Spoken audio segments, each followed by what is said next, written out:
こんばんは。本日は面接の機会をいただきどうもありがとうございます。はじめまして。私の名前はラーシア・ティディアと申します。ラーシアと呼ばれています。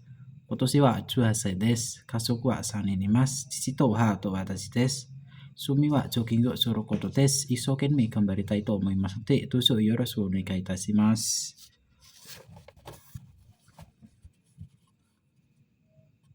これまで頑張ったことがありますか？はい、あります。初めて父の畑で手伝っているときわかりません。でも私は父に聞きます。どんどんわかります。日本に困ったらどうしますか？日本に困ったら先輩に聞きます。友達困ったらどうしますか？友達困ったら教えます。怒ったことがありますか？いえ、怒ったことがありません。友達の仕事が終わらないとどうしますか？自分の仕事が終わったら、すぐに友達の仕事を手伝っています。よかったことがありますか？はい、あります。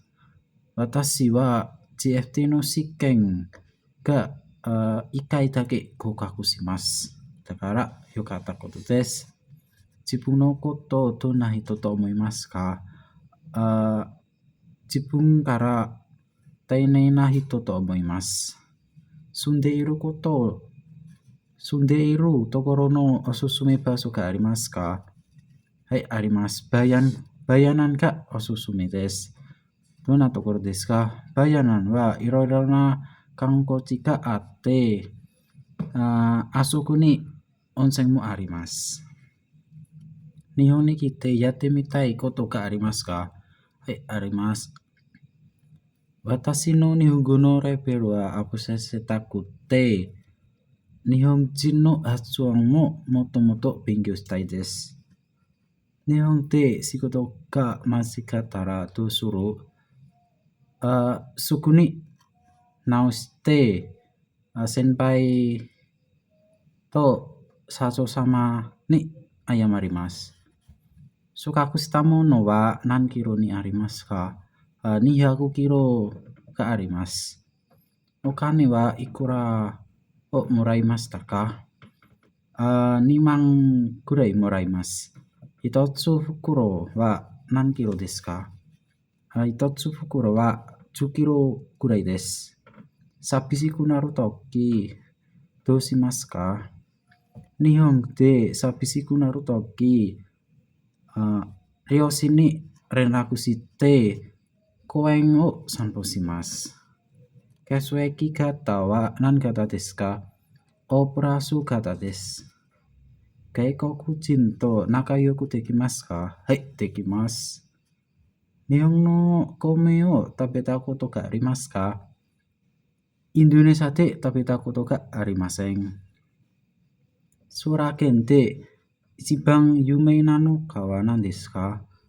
ソラ県で有名なのかは米の農家です。2番目はトウモロコシの農家です。専門学校でどんなことを勉強しましたか？バイクの処理し方を学びました。そして、私の学校は一番有名なので、ケイとさ工学校にします。すみません、佐藤様。佐藤様の会社で、特定の肉をサポートしますか？はい、私から以上です。どうもありがとうございます。よろしくお願いします。失礼します。